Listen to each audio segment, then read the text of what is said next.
Does anybody else feel like masculinity has slowly been drained from modern video games? I was looking at recent staff photos of Ubisoft and Halo Infinite developers, Oh my and it's gosh. all starting to make Ain't no sense. guys out It's there? a bunch of It's fat not. white liberal women. Damn. And Fat white white liberal women have liberal no women. interest in masculine, manly, male characters. Oh my They wouldn't gosh. even know how to write one if they tried. This is Jesus. why Rockstar, a company founded by men, that it There's I hope y'all don't believe that. There's no way that there's no guys that work there at that company. There's no way that that's a thing. I mean, I know they gotta have females that work there. I mean, they just probably not the leads though, But at the end of the day, it is what it is. at least in 2018 was still mostly run by men, created the magnum opus Red Dead Redemption That's 2, a hell of a game. a game with a manly, well-written main protagonist, Arthur Morgan. If you want to see the seismic shift away from masculine characters, Okay. honestly, Show all you me. need to do is play a few games from 2006 and you'll see exactly what I'm talking about. Consider how many masculine military games came out in the 2000s. Medal of Honor, Call of Duty, Brothers in Arms, Gears of War, Operation Flashpoint, Rainbow Six, Ghost Recon, Splinter Cell.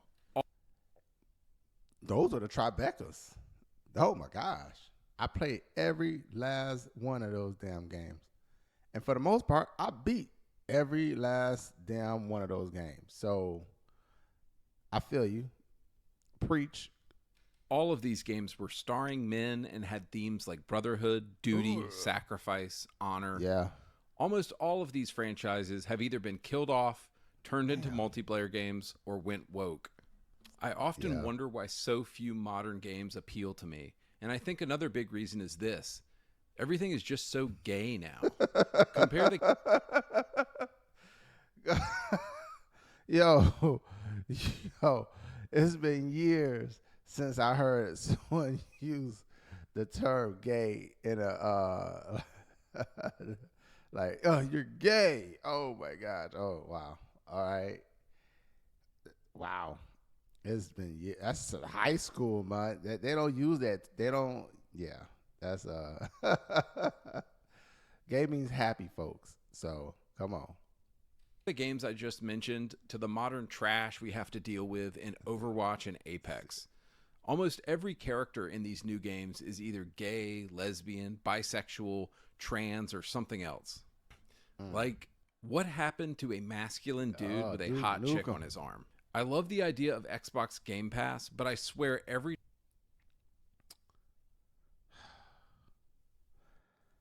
Unfortunately, I'm gonna have to agree with my man on that. He case in point, Sear. This Xbox. I remember logging in and seeing this. I think the problem is the fact that they cater to push this agenda down gamers' throats.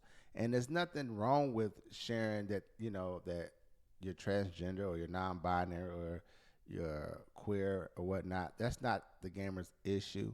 I think the problem is the fact that is like just shoved down people's throats.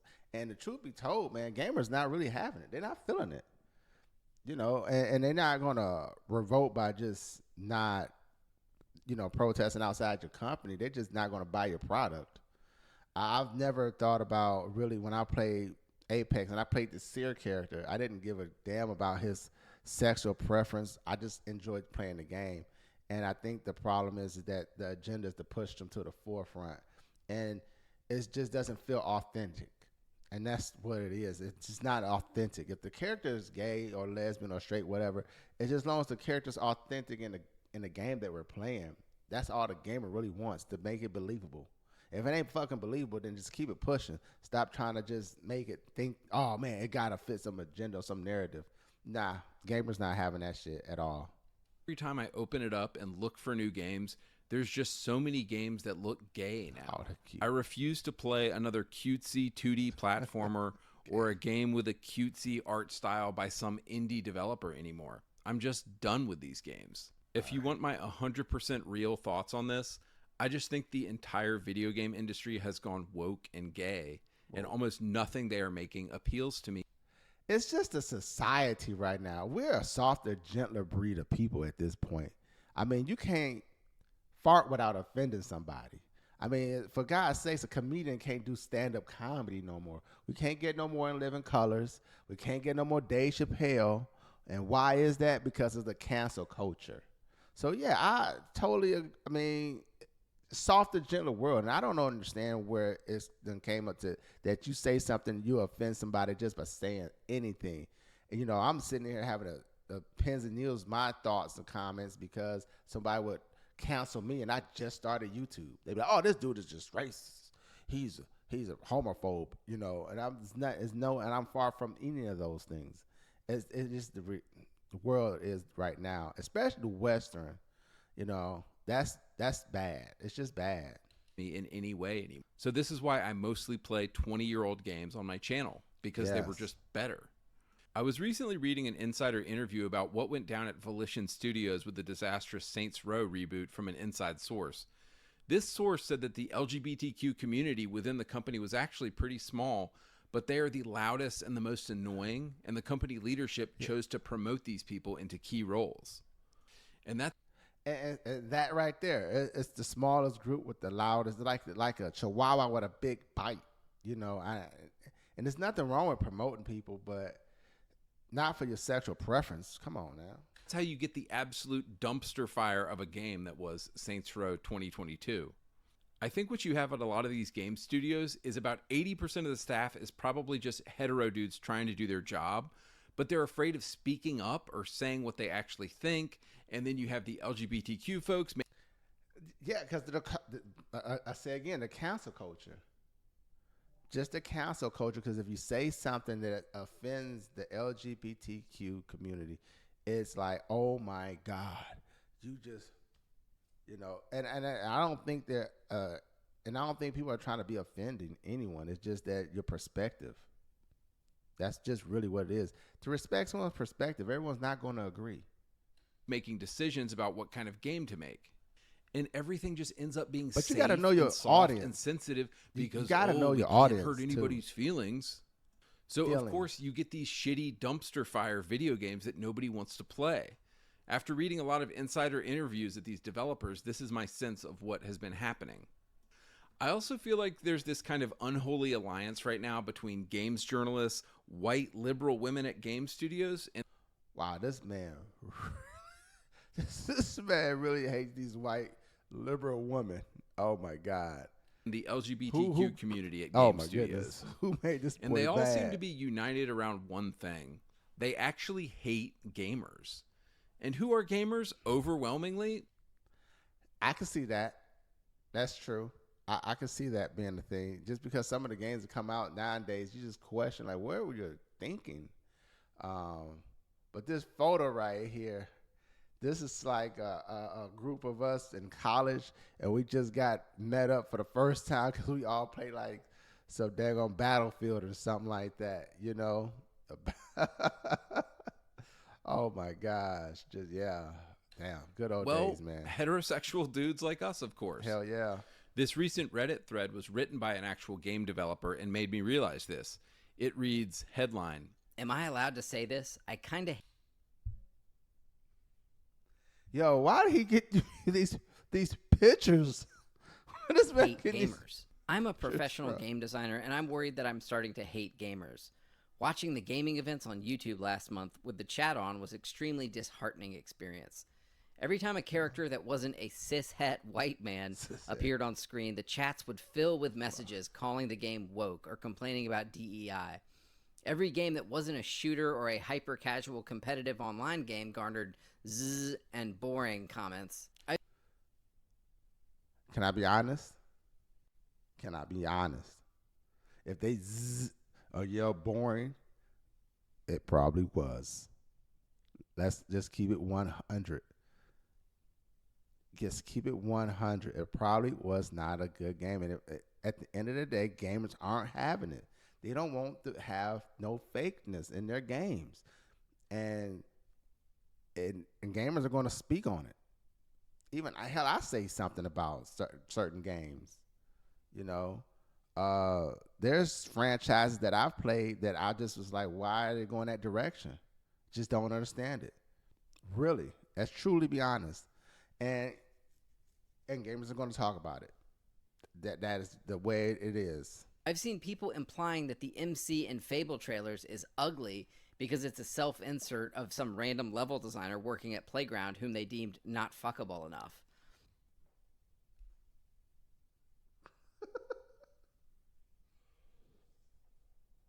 Well, we have the power of editing. Let's find out if she's fuckable or not, because I have to take a look at this one. So here we have the model that the letter spoke of. That's the headshot, and that's the headshot of the character after they drew it. It doesn't match. I'm sorry. That's not a good 1-to-1 ratio. Now, let's take a look at her whole full body. And wow, that's awesome. No, it's not awesome. It's terrible. You know damn well ain't nothing stellar about that at all. To make her look like a dude, for real, that's what we're doing. Now, I have another example. We're going to take a look at the Star Wars young lady. The Star Wars young lady, you know, if you was to say that this was the model that they used, again, I would have been like, no way. Because there's no way in the street I would have been able to tell that from that. You have an attractive young lady right there, and you come up with that. For God's sake, you gave her a butt chin. Not a regular chin, but a butt chin. Not to mention you put a rag on her head. A rag. Need I go on? Well, and there we have it.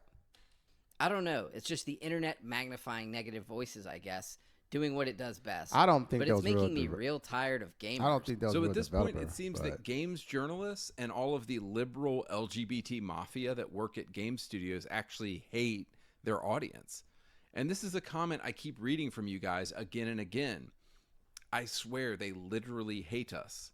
They seem to be dead set on giving their audience exactly what we don't want. They do that sometimes. How long is your business going to be open if you're dead set on not giving the customer what? Hey, game develop companies are going down, and I'm not happy that they're going down, but they're finding a lot of people. Unfortunately, people are losing their jobs because the games that some of these companies are putting out just is not. Gamers aren't going to pay it. They're not paying for it. They're not going to play it. They're not going to acquiesce to it. So, you got to know your audience. I mean, just keep it real. Know your audience. I mean, and being $1 billion or $1 million company, you have people who know what your audience gamers are. Your audience says so. What they want. This is why when skanks like Alyssa Mercante are crying about Kotaku shutting down and losing their jobs, and game studios are going under because they were associated with Sweet Baby Inc., I just like. Sweet Baby Inc. That's another company that seems to have an agenda that be want to pushing. I don't know what's their deal. I just know that the games that they've seemed to been affiliated with did not do well, i.e. Suicide Squads did not do as a dumpster fire.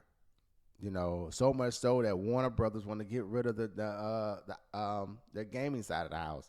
It's just bad. And at the end of the day, you got to get what the gamers want. Period. If I want ice cream, I want ice cream. If I want Kool-Aid, I want Kool-Aid. I don't want juicy juice. What are we doing here? Come on. Laugh. Let them burn. Let all these companies burn who don't know how to give the audience. The wonderful irony in all this is that it's the very games that the woke cancel that young lady right there, the J.K. Rowling, seem to do the best. Remember Hogwarts Legacy?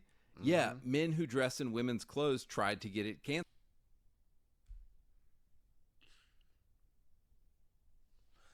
Yo, where in the... Why this dude getting these crazy ass pictures? Why? Canceled. Instead, the game sold 25 million copies. Oops. Remember Elden Ring? Remember how the woke mob tried to accuse FromSoft games of having, quote, problematic depictions of women? I didn't know that. Oops. Sold 25 million copies. I know that. That's the first heard. At this point, making an offensive game seems to guarantee that game's success. We could talk about Call of Stellar Duty. Blade pissing Oh. off all of the liberal progressives, and yet everybody Yeah, went out and bought it. you can see why. Okay, so in the rest of this video, I know. want to give you 4 examples of a game or game series going from masculine to feminine or gay, and it basically either killed or ruined the franchise. Okay. Number 1, Ubisoft and Red Storm Entertainment. So Red Storm Hey, Entertainment Tom was a video Clancy. game company founded by the legendary know Tom that. Clancy to make Yeah. Tom Clancy video games. He sold the company to Ubisoft in the year 2000, and Ubisoft in the 2000s actually had some I remember balls that. and made some of the manliest games you've ever seen. There were the Splinter Cell games, the Ghost Recon games, the Rainbow Six games, and the Far Cry games. Great. All of game. these games pretty much feature exclusively men, and Hell these yeah. IPs in the 2000s had so much testosterone, just a single glance from a woman in their direction would get her pregnant. I mean, motherfucking Sam Fisher, come on. The dude is Sam the Fisher. ultimate Giga Chad. Scott Mitchell in Ghost Recon. Now, you pick your own character in Far Cry 2, but it's definitely a manly game that will put hair on your chest. So what is Red Storm Entertainment up to today? Well, I recently saw that Tom Clancy's The Division Heartland is being led by a man who dresses in women's clothes in his free time. Now, look, I don't give a shit if you... Listen, at the end of the day, I don't care what you wear. I don't care what you do in your bedroom behind your doors. I don't care. If you're putting out a good game, has a great story, and it makes sense. I mean, makes sense. That's the thing. Makes sense. This can be realistic expectations, making sense. Then I'm all behind you, 100%. I'm down. But when you sit down and you put content together that just doesn't that's far-fetched, makes you say some things. You know, that's just keep it funky. I'm just being honest. You want to identify as a dragon and go around laying magic eggs, but can we agree that the least masculine thing on earth you can do is dress in women's clothes? Tom Clancy would be rolling over in his grave right now if he knew the absolute disaster that Red Storm Entertainment had become. Number 2, Wolfenstein. So I was recently playing Wolfenstein: The New Order for the first time, which came out in 2014. And I have to say, of all the games I was sure were going to avoid woke Western progressivism, this game was pretty high up there. The first 3 entries of the reboot were all fantastic. They had the badass BJ Blazkowicz, an absolute unit, as the main character, ripping Giga apart Chad. entire armies of Nazis with the sexy and smart Anya as his arm candy and wife. Machine Game's first 3 Wolfenstein entries, which came out in 2014, 2015, and 2017, are all great. They have normal men and women doing normal shit in them. Awesome. But of course, the woke mob had to get involved somehow. So you have a beloved series with a beloved, tough, male, manly main character. Do you suppose it's a good idea to kill off that guy and replace him with cringy girl boss characters? Wolfenstein Youngblood came out in 2019, and it's an absolute tone-deaf disaster. So many modern video games, I find myself asking, who wanted this? Who asked for this? I often ask the same thing of the new Star Wars shows by Kathleen Kennedy as well. Never watched. The Wolfenstein reboot had the perfect synergy of story and gameplay. You are BJ Blazkowicz, unleashing his rage on the Nazis for killing everyone he loved. You see this come across in his brutal assassinations, like sticking a rusty pipe through the eye socket of an SS Waffen commander. But the setup to Wolfenstein Youngblood is incredibly cringe. In it, you play as BJ's daughters, and they're honestly nothing like him. The first time you kill somebody, they don't really want to do it. You see what I'm saying? You don't, guys don't want to play games looking like that or doing things like that. I mean, you got to understand the core audience was guys that played that game. That is not what they would want to play. I mean, you got to have a pulse, man. Again, for the love of Pete, you have to know your audience. And when they finally kill the guy, they have to have lattes and talk about it afterwards. Youngblood is a perfect example of how a cutscene can go so wrong in a game. BJ's setup is perfect and explains to you why you're doing the actions you're doing. BJ's daughters, however, are acting like they're in an episode of Big Bang Theory the whole time. Fun. But This oh is yeah, war. they just happen to be killing Nazis, and haha, isn't this so funny? It's tonally all over the place and just so full of cringy and awful cinematics, which is ironic because the cinematics in the first 3 games were like so good and short, and they got to the point and they were really emotional and impactful. Example number 3, Gears of War. For a full explanation of how the woke mob girl bossed Gears of War, see my video on that game, but I'll keep this short. The first 3 Gears games are an incredible trilogy focusing on the bonds and brotherhood between men. They are incredibly masculine games, focusing on duty and sacrifice in military orders. And I know some of you hate this, but for 10,000 years, it's only been men fighting wars. Sorry. The first 3 games focus on Marcus, Dom, Cole, and Baird and tell a masculine story of brotherhood. Well, the progressive woke mob somehow got to Gears of War, and Gears 4 and 5 are about sisterhood, motherhood, being a traitor, and what it feels like to be a woman. They introduced the character of Kate Diaz, who I don't think anybody gives a single fuck about. What they should have done is put Kate in a spin-off game, not a mainline Gears entry. But here's the problem of... And if they did that no one's going to buy it. You know, I mean, if they put it for like DLC, you may get some sales, but if you don't do that, then ain't no one going to buy it. I mean, she was an okay character, but the game... This is another game series that you got to know your audience, because I played all the Gears, and I played that last Gears 4 and 5. And he's right. It just went a direction. I was kind of like, why are we going that direction? But I was thinking to myself, giving it the benefit of the doubt. In my mind, I was thinking like, hey, maybe they're giving us some backstory on this young lady, and maybe we can move on for the next Gears that come out. We're going back to the roots of where we are, just giving her some backstory. Of course, nobody would have bought it. So unfortunately, Gears 4 and 5 are basically girl boss, feminist Gears of War, and any masculine story about men is put on the back burner. Of course, the games include Baird and Marcus in them, but they're really on the back burner, and Gears is now about Kate Diaz, who I've never talked to a Gears fan even cares about. Moving on, example number 4, the Saints Row reboot. Saints Row spent 10 years building up characters and building up a very distinctive and edgy and male sense of humor. It's the kind of stuff you and the guys would laugh at. Some of the recurring characters in Saints Row are Johnny Gat, Julius, Aisha, Shondi, and several others. In these games, the men are men and the women are women. Johnny is edgy and hilarious and always has a hot chick on his arm. The humor is crude and hilarious, and the Saints are always getting into trouble. So what went wrong with the reboot? Well, the woke 2022 reboot thought it was a good idea to kill off every single character from the old Saints Row games, and I guess they thought we would be cool with that. But don't worry, all of the beloved characters you've come to know and love have been replaced with tokenistic characters from a literal seminar on diversity. You've got the gay Asian man, the girl boss lesbian, another girl boss lesbian, and the gay black guy. The LGBTQ mafia didn't just kill Saints Row. Now, see right there, that's just to know your audience, and that was not what Saints Row was about. It's not about promoting an agenda. That just doesn't even sound to be real. You got your token black guy, and it's not just token black guy, he's a token gay black guy, so that's very rare as a protagonist. And then you got an Asian gay guy who's a different, very rare to be a protagonist. And we gotta know they did gay or not. And you got your gay or lesbian chicks that are females. Again, you're promoting something that, i.e., your core audience didn't want, and that is not realistic. And again, gamers aren't set. Gamers just ain't gonna buy it at all. So you're gonna get the results you're gonna get.